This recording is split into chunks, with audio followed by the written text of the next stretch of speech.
Hello friends, welcome back to asset builder YouTube channel. और आज के इस वीडियो में हम बात करने वाले एक बहुत ही शानदार कंपनी के बारे में। मैंने रिसेंटली एक आईपीओ स्ट्रेटेजी के बारे में भी वीडियो बनाया था, जहां पे मैंने बताया था कि मैं जो भी आईपीओ लिस्ट होते हैं उसको ध्यान में रखता हूँ। अगर उसको में मुझे वैल्यू नजर आती है और कोई चार्ट पैटर्न बनती है, रिवर्सल पैटर्न बनती है, तो वहां पे मैं स्विंग ट्रेडिंग के लिए इन्वेस्ट कर देता हूँ।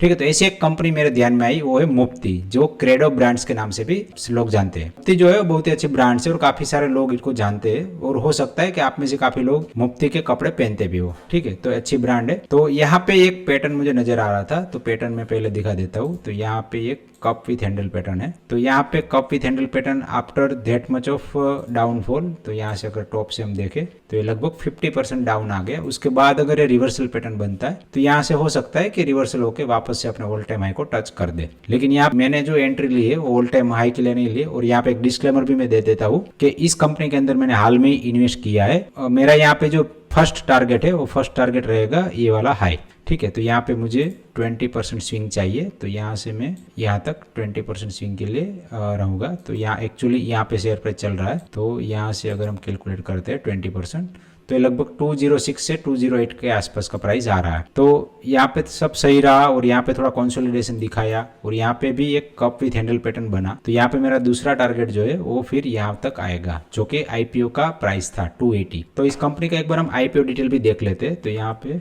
तो इसका आईपीओ 280 रुपीज़ की प्राइस पे 53 लोड था। और यहाँ पे कंपनी ने जो पैसे टोटल लिए थे वो 550 करोड़ टोटल कंपनी के पास आए थे। तो यहाँ पे काफ़ी अच्छी डिमांड भी थी। और अगर आप देखें तो ओपनिंग के डे मतलब लिस्टिंग के डे 320 तक गया भी था। ठीक है, तो यहाँ से एक अच्छा खासा गेन भी दिया था, जिसको आईपीओ में लगा था 20-30% का गेन मिला था।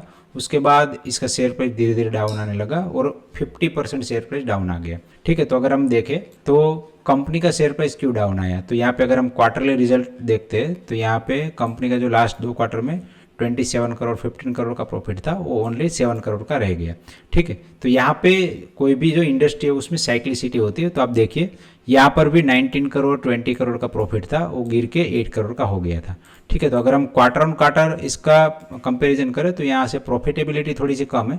लेकिन अगर हम रेवेन्यू देखें तो रेवेन्यू यहाँ पे इंक्रीज ही हुआ है। ठीक है, तो यहाँ पे थोड़ा सा मार्जिन प्रेशर की वजह से ये जो है थोड़े से नंबर हमें गलत दिख रहे। और दूसरा कि यहाँ पे कंपनी ने थोड़ा सा लोन भी लिया है, तो इस लोन का इंटरेस्ट भी थोड़ा सा ज़्यादा पे किया है। ठीक है, तो एक तो ये चीज़ हुआ।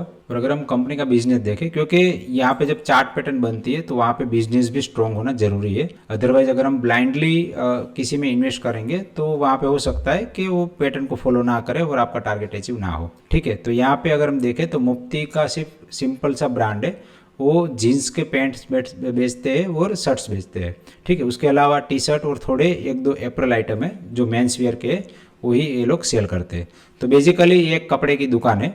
तो कपड़े की दुकान में आप जाएंगे तो यहाँ पे 3-4 तरह की अलग अलग दुकान है। तो एक तो अपनी पर्सनल एक्सक्लूसिव दुकान है, मतलब मुफ्ती के नाम से ही बड़े स्टोर रहेंगे। दूसरा कि बड़े बड़े मॉल में भी इसकी दुकानें हैं। और तीसरा कि कुछ ऐसी दुकान है कि जो मल्टी ब्रांड है, मतलब कि वहाँ पे लिवाइस का जीन्स भी मिलेगा, पीटर इंग्लैंड का भी मिलेगा, मुफ्ती का भी मिलेगा। तो इस तरह की कुछ ब्रांड्स है। तो अगर हम स्टोर्स की बात करें तो यहाँ पे कंपनी के बहुत सारे स्टोर है। 404 एक्सक्लूसिव स्टोर है, 71 लार्ज फॉर्मेट स्टोर, मतलब बड़े बड़े जो एयरपोर्ट रहते हैं या फिर मॉल रहते हैं वहाँ पे स्टोर है।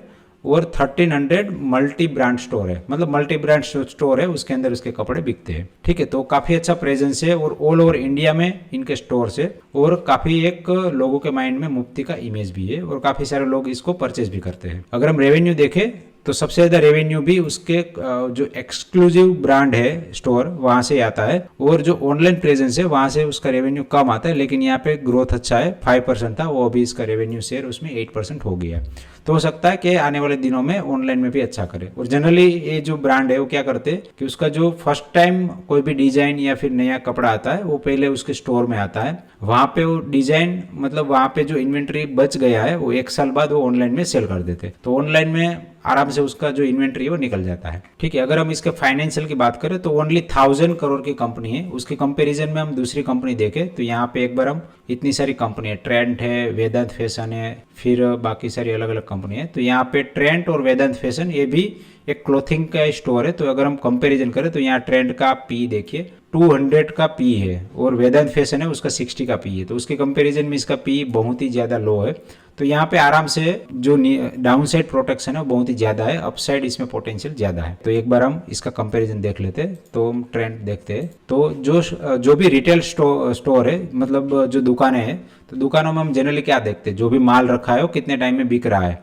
अगर मान लीजिए कि आप एक महीने में ही पूरा जो भी स्टोर के अंदर माल रखा है वो बेच देंगे, तो आप एक साल के अंदर 12 टाइम वो माल को बेच सकते हैं। मतलब जो भी टर्नओवर रेशियो है आपका 12 हो जाएगा। ठीक है, अगर हम यहाँ पे क्रेडो ब्रांड की बात करें तो यहाँ पे एक बार हम रेशियो में चले जाते हैं। तो रेशियो में आप देखिए जो इन्वेंट्री डे है वो 189 है। ठीक है, मतलब थोड़े से ज्यादा है। अगर उसकी कंपैरिजन में ट्रेंड का देखें तो ट्रेंड का जो रेशियो है वो 83 है। मतलब ये इसका जो टर्नओवर है वो मुफ्ती की कंपैरिजन में डबल है। ठीक है, तो यहाँ पे इसका जो प्रॉफिटेबिलिटी वो ऑटोमेटिकली बढ़ेगा। लेकिन सामने अगर हम ट्रेंड का वैल्यूएशन देखें तो 200 के पीई पे है और क्रेडो ब्रांड का वैल्यूएशन ओनली 18 के पीई है। ठीक है, तो valuation wise obviously credo brand अच्छा है। अगर हम कैश कन्वर्जन साइकिल की बात करें, कैश कन्वर्जन का मतलब है हमने रॉ मटेरियल लिया, वहां से लेके कस्टमर को माल बना के बेचा और वापस से हमारे पैसे आ गए। मतलब पूरी साइकिल खत्म करके, मतलब आपने मान लीजिए 100 रुपए का रॉ मटेरियल लिया, उसमें प्रोसेस किया, उसका माल बना के आपने उसी माल को 200 रुपए में बेचा, तो और कस्टमर ने आपको पेमेंट कर दिया, तो 100 रुपए का 200 रुपया हुआ।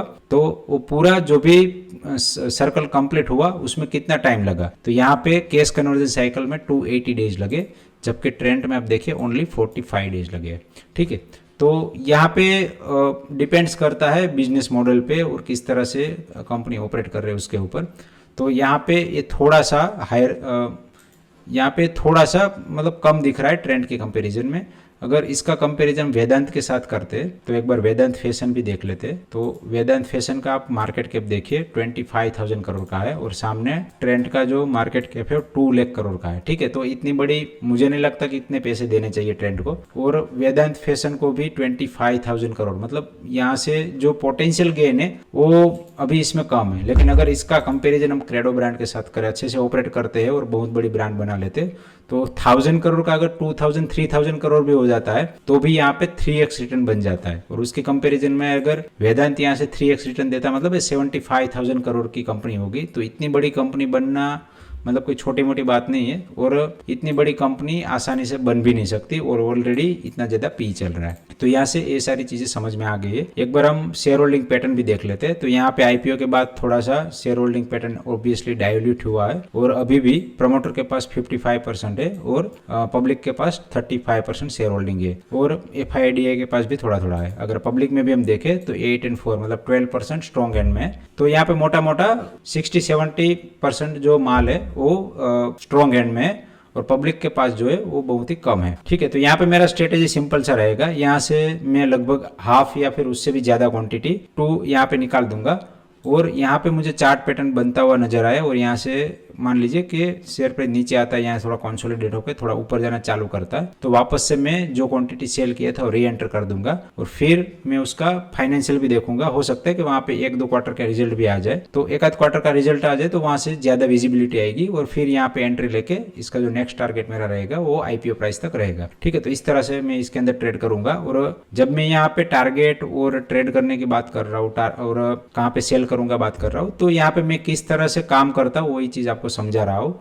यहाँ पे आप अपने खुद के दिमाग लगा के या फिर अपने फाइनेंशियल एडवाइजर की सलाह लेके ही इसके अंदर ट्रेड करें। हो सकता है कि यहाँ से शेयर प्राइस ना चले और काफी लंबे टाइम तक यहाँ पे कंसोलिडेट करे। ठीक है, तो ऑलवेज कोई भी कंपनी के अंदर ये रिस्क बना रहता है। तो आशा करता हूँ कि वीडियो आपको पसंद आया होगा। अगर पसंद आए तो प्लीज वीडियो को लाइक करिए एंड चैनल को सब्सक्राइब करिए। एंड लास्ट में इस वीडियो को एंड तक देखने के लिए आप सभी का दिल से धन्यवाद।